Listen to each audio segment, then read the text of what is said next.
বললাম মনে তোর কথা গিয়ে আমি ইন্ডিয়াতে সব জায়গায় বলবো যে বাংলাদেশের জায়গাতে থেকে একটা মেট্রিক পরীক্ষা দিতে যাচ্ছে মেয়েটা, কপালে তিলক গলায় মালা নিয়ে। আমি বললাম এখানে মানে বলে মানে কিছু বলে না তো। আমি আশ্চর্য হয়ে গেলাম। আমাদের গলায় মালা দিতে কপালে তিলক দিতে লজ্জা হয়, অথচ আমরা পৃথিবীর মধ্যে শ্রেষ্ঠ ধর্মক্ষেত্র এই ভারতবর্ষের থেকেও আমাদের এমন লজ্জা, এই অধঃপতন, এই আমাদের কি বলবো অধঃপতন থেকে অধঃপতন। আর যত কুসংস্কারে ডুবে আছি, বেশি কথা বলবো না, সময় কম।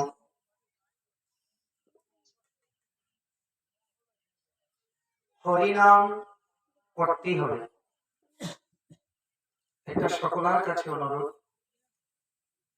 যে যত তাড়াতাড়ি পারেন হরিনামের মালা জপে সংসারে কাজ করেন। সংসার ছাড়তে বলি না, সংসারে থাকেন, কিন্তু সংসারে থেকে কৃষ্ণময় কৃষ্ণময় সংসার করতে হবে। আমরা চাই প্রত্যেকটি পরিবার কৃষ্ণময় হোক।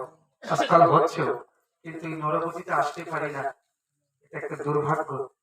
যদি একটু বেশি আসতে পারতাম, তবে একটু চেষ্টা করতে পারতাম।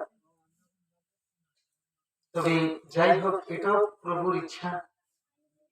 আপনারা শিলচর গিয়ে দেখেন যে কত শত শত পরিবার আজ এই ভজনের পরিবেশে আছে, দেখলে আনন্দ লাগে।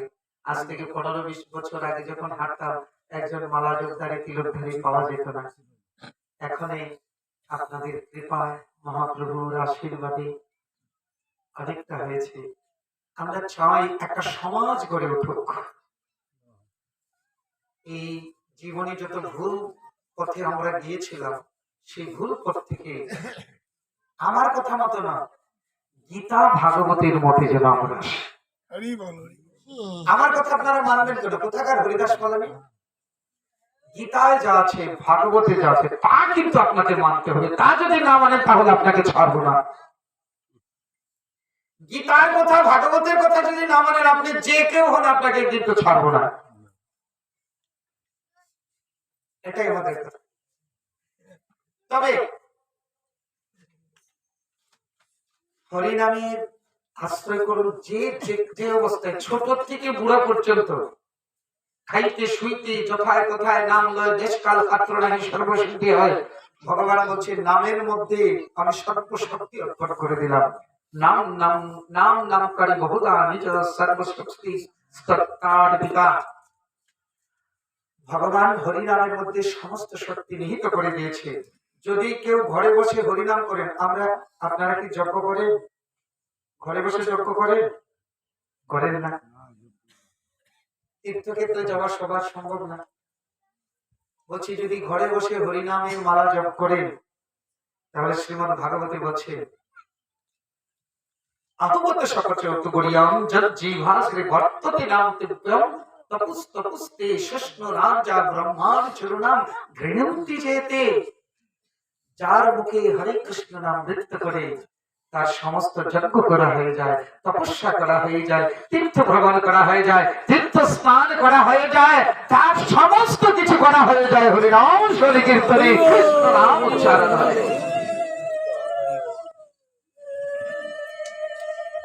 নিতে পারবেন একটা ইট, না নিতে পারবেন একটা টাকা। ওই যতক্ষণ হরিনাম করবেন, এই হরিনাম আপনার সঙ্গে সঙ্গে যাবে। হরিনাম করতেই হবে। হরিনাম করাই কলিযুগের যুগ ধর্ম। নাম বিনা কলিকালে নাহি আর ধর্ম। কিন্তু আজকাল ভারতবর্ষে বিভিন্ন ধর্মীয় সংস্থা, তারা ধর্ম প্রচার করছে, কিন্তু আদৌ তারা জানেই না যে কলিযুগের যুগ ধর্ম কি। কৃতে যদ্ধেয়তে বিষ্ণুং ত্রেতায়াং যজতে মখৈ দ্বাপরে পরিচর্যায়াং কলৌ তদ্হরি কীর্তনা। শুধু বৎসরে একবার হরিনাম সংকীর্তন করলাম এটা নয়, প্রতিদিনের জীবিকা হরিনাম হরিকথা, প্রতিদিনের জীবিকা।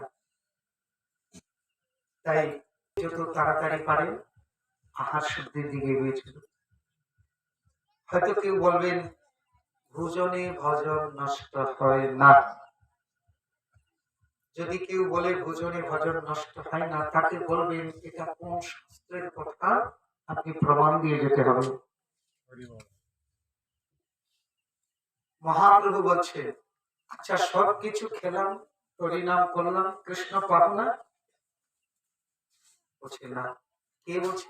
মহাপ্রভু বলছে, জিহ্বার লালসায় যে রীতি অতি হয়, কৃষ্ণদর পরায়ণ কৃষ্ণ নাহি পায়। তো মহাপ্রভুর কথা মানবেন না? মানতে লাগবে। হ্যাঁ, আর যদি না মানেন তো মহাপ্রভুর কিছু আসে যায় না। সাধুর কথা যদি না মানেন, সাধুর কিছু আসে যায় না। শাস্ত্রের কথা যদি না মানেন, শাস্ত্রের কিছু আসে যায় না। নিজের মাথা নিজে খাইলে এই জন্মে মানুষ হলে না, পরজন্মে যে মানুষ হবে সেই আশাটুকু রাখলে না। কত আর হবে? কি আছে এতে? আমাদের তার বাঘের মতো দাঁত নেই। বাঘ যেমন যেটা আহার করে তার আলাদা দাঁত আছে, আমাদের কারো বাঘের মতো দাঁত আছে? আমাদের দাঁতগুলো, বাঘের দাঁতগুলো সম্পূর্ণ আলাদা। আর দেখুন, বাঘ আমাদের জীবনে কোনো কাজে লাগে? মানুষের জীবনে বাঘের কোনো প্রয়োজন? নাম শুনলে ভয়, আতঙ্ক। কিন্তু দেখুন, গরু জন্মের থেকে শ্রাদ্ধ পর্যন্ত গরু আমাদের জীবনের সাথে অঙ্গাঙ্গি ভাবে জড়িত।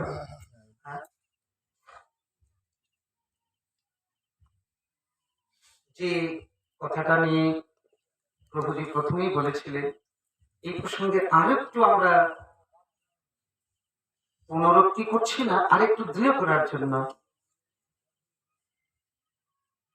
শ্রাদ্ধ সম্পর্কে যদি কেউ জানতে চান, অনেক গ্রন্থের, অনেক পুরাণের প্রমাণপত্র নিয়ে এসেছিলাম আজকে, সময় খুব কম। এই যে 30 দিনের শ্রাদ্ধ, কারো 30 দিনে, কারো 15 দিনে, কারো 13 দিনে, কারো 11 দিনে। হ্যাঁ, মনুসংহিতায় একটা বিধান আছে, বা পুরোহিত দর্পণে বিধান আছে, শূদ্রের 1 মাস, ক্ষত্রিয়ের, ব্রাহ্মণের 11 দিন, ক্ষত্রিয়ের 13 দিন, বৈশ্যের 15 দিন, আর শূদ্রের 1 মাস।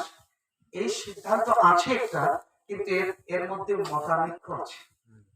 যেমন মন মহারাজ যেটা বলছে, তো এইটা কিন্তু মনুসংহিতার বিধান। তো এই মনুসংহিতায় আরেকটা শ্লোকে লিখেছে, মন মহারাজের আরেকটা শ্লোকে আছে যে চতুর্বর্ণেরই একদিনের শ্রাদ্ধ।